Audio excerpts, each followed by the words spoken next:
नमस्कार, खबर 24 में आपका स्वागत है। मैं हूं एम अब्बास। संभल में एक से बढ़कर एक पुलिस अधिकारी अपने आप को भविष्य का बड़ा भाजपाई नेता बनाने के लिए और मुख्यमंत्री योगी आदित्यनाथ का करीबी बनने के लिए आतुर है। हाल ही में संभल सीओ अनुज चौधरी ने होली और जुमे की नमाज को लेकर एक विवादित टिप्पणी की थी और अब संभल में तैनात एएसपी श्री चंद का एक विवादित वीडियो भी सामने आया है, जिसमें वह सैयद सालार मसूद गाजी रहमतुल्लाह अलैह के लिए कैसे अल्फाजों का इस्तेमाल कर रहे हैं, आप भी सुनिए। तो ज्ञानी थे, लेकिन अगर जानबूझ के कर रहे थे तो देशद्रोही थे। बताइए ना, जो पूछ रहा हूँ वह सेनापति था कि नहीं, गजनवी का उसका सगा भांजा था कि नहीं था, सोमनाथ को लूटा था कि नहीं लूटा। जब सोमनाथ को लूटा, आप भी कह रहे सही है, तो इस देश के प्रति उसने अपराध किया था। इस देश के प्रति अपराध करने वाले को कहीं भी बख्शा नहीं जाएगा, कोई नेजा नहीं गड़ेगा। एक बार बता दूं, सुनो क्या नेजा नहीं गड़ेगा तो नहीं गड़ेगा। देश के प्रति जिसने अपराध किया है, आप भी कह रहे हैं सोमनाथ लूटा था, जब सोमनाथ को लूटा तो लुटेरे की याद में बिल्कुल नेजा नहीं गड़ेगा। याद रखिएगा, अगर गड़ा तो राष्ट्रद्रोही हैं आप। अगर देश के हैं, अगर इस देश के हैं, आप भी कह रहे हैं सोमनाथ को लूटा था, लुटेरी की याद में कैसे आप बना सकते हैं? बिल्कुल नहीं बनाएंगे सर। थोड़ी सी फिर भी बात सुन लीजिए सर, पहले सुनिए। बिल्कुल कह रहा हूं, बिल्कुल नहीं होगा। आपको बता दें कि 18 मार्च को गाजी की याद में मेला लगता था और अब नफरत देखिए इनकी। ये मेला नेजा मेला के नाम से सैकड़ों सालों से मनाया जा रहा था और आज अचानक से संवैधानिक पद पर बैठा एक अधिकारी इस तरह से बोलकर समाज में नफरत फैलाने का काम कर रहा है।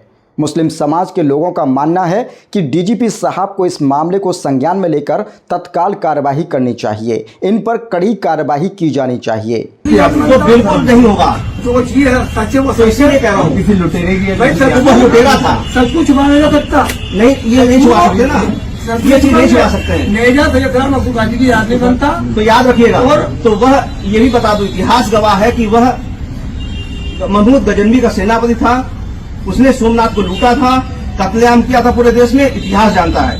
किसी भी लुटेरे के याद में यहाँ कोई भी मेले का आयोजन नहीं होगा। अगर किसी ने यह अवैध कृत्य करने की कोशिश की, कठोर कार्रवाई होगी, आप निश्चित रहिएगा। किसी भी लुटेरे, फिर कह दूं, किसी भी लुटेरे के प्रति आप अगर कहेंगे कि ये बहुत अच्छा है, बड़ा अच्छा दर्जा वाला है, तो बिल्कुल नहीं माना जाएगा। देश के प्रति जिसने भी अपराध किया है उसका साथ कोई देगा, वो भी देशद्रोही है। इसीलिए परंपरा नहीं, पूरी तिथि जो चली आई थी, आप लोग अज्ञानता में अगर कर रहे थे तो अज्ञानी थे, लेकिन अगर जानबूझ के कर रहे थे तो देशद्रोही थे। उनका कहना है कि सैयद सालार गाजी करोड़ों हिंदू और मुसलमानों के आराध्य हैं, जिन्हें इनके द्वारा भड़काऊ बयान देकर नफरत फैलाई जा रही है। मुसलमानों के अंदर इस बात को लेकर बहुत रोष व्याप्त हो गया है, जिसे डीजीपी साहब को संज्ञान में लेकर फौरन कार्रवाई करनी चाहिए और जैसे मेले का आयोजन होता था वैसे ही इस बार भी उनको परमिशन दे देनी चाहिए। अब बात करते हैं अपराधी और लुटेरा कौन। राष्ट्रीय पिता महात्मा गांधी को अहिंसा का पुजारी कहा जाता है और देश में उन्हें राष्ट्रीय पिता की उपाधि से विभूषित भी किया गया है। भारत के स्वतंत्रता संग्राम में राष्ट्रीय पिता महात्मा गांधी की अहम भूमिका थी, लेकिन इस देश में उनको गोली मारने वाले गॉडसे की आज भी पूजा की जाती है। गॉडसे को महान व्यक्ति बताया जाता है और महात्मा गांधी के पुतले को सरेआम गोली मारी जाती है। एएसपी साहब, अगर आपकी नज़र में गॉडसे अपराधी नहीं तो आज से सैकड़ों साल पहले किसी को आप कैसे लुटेरा कह सकते हो या कैसे उसे अपराधी घोषित कर उसका अपमान कर सकते हो और एक धर्म समुदाय के विशेष के खिलाफ आस्था से खिलवाड़ कर सकते हो?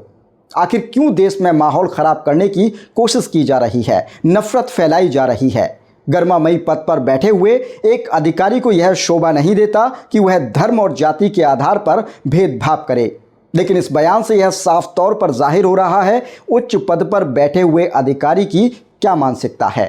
बताइए ना, जो पूछ रहा हूँ, वह सेनापति था कि नहीं, गजनवी का उसका सगा भांजा था कि नहीं था, सोमनाथ को लूटा था कि नहीं लूटा। जब सोमनाथ को लूटा, आप भी कह रहे सही है, तो इस देश के प्रति उसने अपराध किया था। इस देश के प्रति अपराध करने वाले को कहीं भी बख्शा नहीं जाएगा, कोई नेजा नहीं गड़ेगा। एक बार बता दूं, सुनो क्या नेजा नहीं गड़ेगा तो नहीं गड़ेगा। देश के प्रति जिसने अपराध किया है, आप भी कह रहे हैं सोमनाथ लूटा था, जो सोमनाथ लूटा था तो लुटेरे की याद में बिल्कुल निगाह नहीं गड़ेगा, याद रखिएगा। अगर गड़ा तो राष्ट्रद्रोही हैं आप। अगर लुटेरों की बात की जाए तो सबसे ज्यादा देश को लूटने वाले अंग्रेज थे। ब्रिटिश शासनकाल में टनों के हिसाब से सोना चांदी लूटकर ब्रिटिश भेजा गया, लेकिन आज भी देश में इस्कॉन टेम्पल बनाकर ब्रिटिश त्योहारों को धूमधाम से मनाते हैं। और गजब की बात तो ये है, एएसपी साहब आप ही उन लुटेरों को सुरक्षा देते हो, उनकी पद यात्राओं में साथ साथ चलकर ये साबित करते हो कि आज भी देश में अप्रत्यक्ष रूप से गुलामी की लकीरें मिटाई नहीं जा सकी हैं। वहीं अलीगढ़ मुस्लिम विश्वविद्यालय के पूर्व छात्र संघ अध्यक्ष फैजुल हसन ने भी इस बयान पर अपनी कड़ी प्रतिक्रिया दी है। उन्होंने कहा कि करोड़ों हिंदू, मुसलमानों, सिख और ईसाइयों की आस्था को एक पुलिस अधिकारी इस तरह से बोलकर आस्था के साथ सीधे तौर पर खिलवाड़ कर रहा है, लेकिन कोई कार्यवाही नहीं की जा रही। सरकार द्वारा चुप्पी साधी गई है। जातिगत बयानबाजी करने वाले अधिकारी को फौरन पद मुक्त करके भाजपा की सदस्यता ग्रहण कर लेनी चाहिए। संविधान की शपथ लेने वाले लोग कैसे किसी की आस्था के साथ खिलवाड़ कर लेते हैं, ये सरकार पर, ये शासन पर एक बड़ा सवाल है। इसी देश में राम की पूजा होती है तो वहीं रावण की भी पूजा की जाती है। तो क्या एएसपी साहब ने उस पर कभी कोई बयानबाजी की? इसी देश में करीब 10 जगह पर रावण के मंदिर और पूजा की जाती है, जिसमें से प्रमुख रूप से मंदसौर में रावण की विशाल प्रतिमा भी स्थापित की गई है। मध्य प्रदेश के मंदसौर, उज्जैन के चिखली गांव, विदिशा और उत्तर प्रदेश के कानपुर, बिसरख और जसवंत नगर में, महाराष्ट्र के अमरावती, हिमाचल प्रदेश के कांगड़ा जिले में, आंध्र प्रदेश के काकीनाडा और राजस्थान के जोधपुर में, साथ ही कर्नाटक के मंड्या के मल्लबल्ली तालुका में और दक्षिण भारत में रावण की पूजा की जाती है। इसके अलावा गोंड जनजाति के लोग भी रावण की पूजा करते हैं। सबको अपनी मर्जी से पूजा करने की आज़ादी है और यह अधिकार संविधान ने दिया है, लेकिन संभल के एसपी श्री चंद उसी संवैधानिक अधिकार को नज़रअंदाज कर रहे हैं। उन्हें रावण की पूजा से समस्या नहीं है, लेकिन उनकी समस्या सैयद सलार मसूद गाजी रहमतुल्लाह अलैह से है। ये भारत विभिन्नताओं का देश है, आस्थाओं का देश है। यहाँ पर अलग अलग तबके के लोग अलग अलग आस्था रखते हैं, अपने पूर्वजों पे आस्था रखते हैं। कोई राम में आस्था रखता है तो कोई रावण में रखता है, कोई सूफी में रखता है तो कोई किसी चीज में रखता है, और कोई आस्था नहीं भी रखता है। फिर भी ये मुल्क संविधान से चल रहा है और संविधान ही ये इजाजत देता है कि हम कैसे जो है किसकी पूजा करें या क्या इबादत करें, किसको माने, किसकी जो है आस्था में हम भरोसा करें। ये सबके लिए है और सबको बाकायदा पूरी बराबर की आजादी संविधान ने दे रखी है, डॉक्टर अम्बेडकर साहब के बनाए हुए संविधान से। लेकिन कुछ ऐसे ऑफिसर, अधिकारी जो भारतीय जनता का काम करने के बजाय भारतीय जनता पार्टी का काम कर रहे हैं। अभी फिलहाल एक वीडियो वायरल हो रहा है जो संभल के एक एसपी साहब ने बयान दिया है।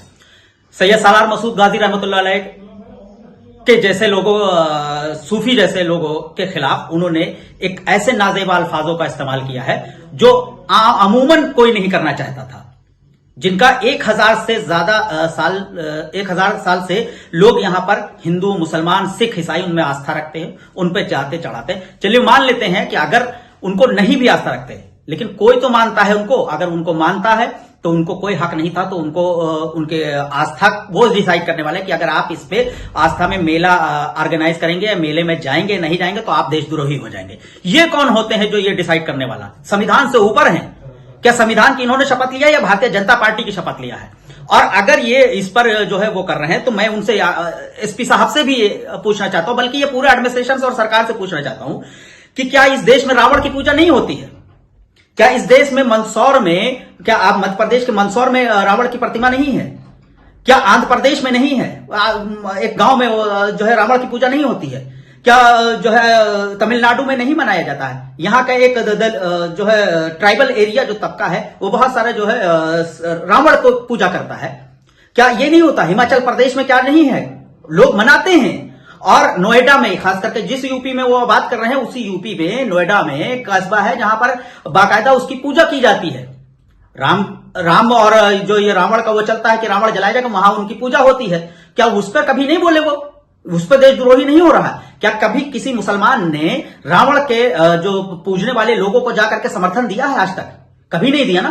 राम को भी जो अगर नहीं मानते हैं, लेकिन कम से कम उनकी रेस्पेक्ट तो करते हैं। अगर आप हमारी रेस्पेक्ट नहीं कर सकते तो कम से कम हमारी आस्था, हमारी भावनाओं का ख्याल रखिए। और मैं उत्तर प्रदेश के डीजीपी और मुख्यमंत्री साहब से यही दरख्वास्त करूंगा कि ऐसे जो ऑफिसर हैं जो ये नफरत बो रहे हैं हिंदू मुसलमान की, उन पर सख्त से सख्त कार्रवाई करें, इनको फौरन सस्पेंड करें, इनको नौकरी से बर्खास्त करें और आइंदा सबके लिए एक नजीर बनाएं कि कोई भी किसी की आस्था के खिलाफ इस तरह की बयानबाजी से बचेगा, क्योंकि ये हमारी आस्था से जुड़ा हुआ मामला था। बहराइच जिले का होने के नाते, अलीगढ़ मुस्लिम यूनिवर्सिटी से जुड़े हुए होने के नाते मैं आज जो है मुद्दवाना दरखास्त करता हूं सरकार से कि उन पर बहुत सख्त कार्रवाई करनी चाहिए। ऐसे में आपकी क्या प्रतिक्रिया है, कमेंट सेक्शन में कमेंट कर जरूर बताएं। ऐसी ही दिलचस्प खबरों को देखने के लिए जुड़े रहें मेरे साथ और देखते रहें खबर 24। नमस्कार।